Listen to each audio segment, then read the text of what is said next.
నేడు మేడిగడ్డకు CM dam site పరిశీలన, ఆఫీసర్లతో review. నస్తూర్పల్లిలో సభ, అక్కడే రైతు భరోసా నిధుల విడుదల. 200 కోట్లతో కాళేశ్వరం ఆలయ అభివృద్ధి పనులకు శంకుస్థాపన. ఏర్పాట్లను పరిశీలించిన మంత్రులు తుమ్మల, శ్రీధర్ బాబు.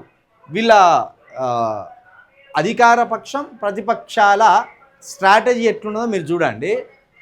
కవిత గారు 25వ తారీఖు పార్టీ ఏర్పాటు చేయబోతున్నాడు అనేది తెలుసు. దాన్ని డామినేట్ చేసేటట్టు కేసీఆర్ గారు ఇలా సభ పెట్టబోతున్నారు.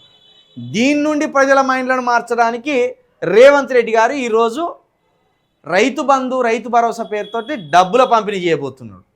అదేవిధంగా ఇదే రోజు మేడిగడ్డ పర్యటనను కూడా ముందటేసుకున్నాడు.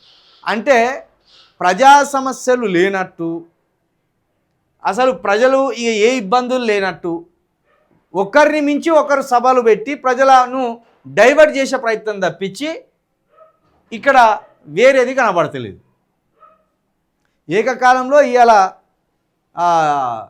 మాజీ ముఖ్యమంత్రి గారి మీటింగ్ సాయంత్రం 5:30 గంటలకు. ఇదే సమయంలో ఇవాళ ముఖ్యమంత్రి గారు కూడా మేడిగడ్డను సందర్శించి అక్కడ సభ పెట్టబోతున్నారు. పైగా రైతు భరోసా నిధులు కూడా విడుదల చేసి 200 కోట్లతో కాళేశ్వరం ఆలయ అభివృద్ధి శంకుస్థాపన పనులకు కూడా రేవంత్ రెడ్డి గారు పూనుకోవడం ఇక్కడ మనం చూడాలి.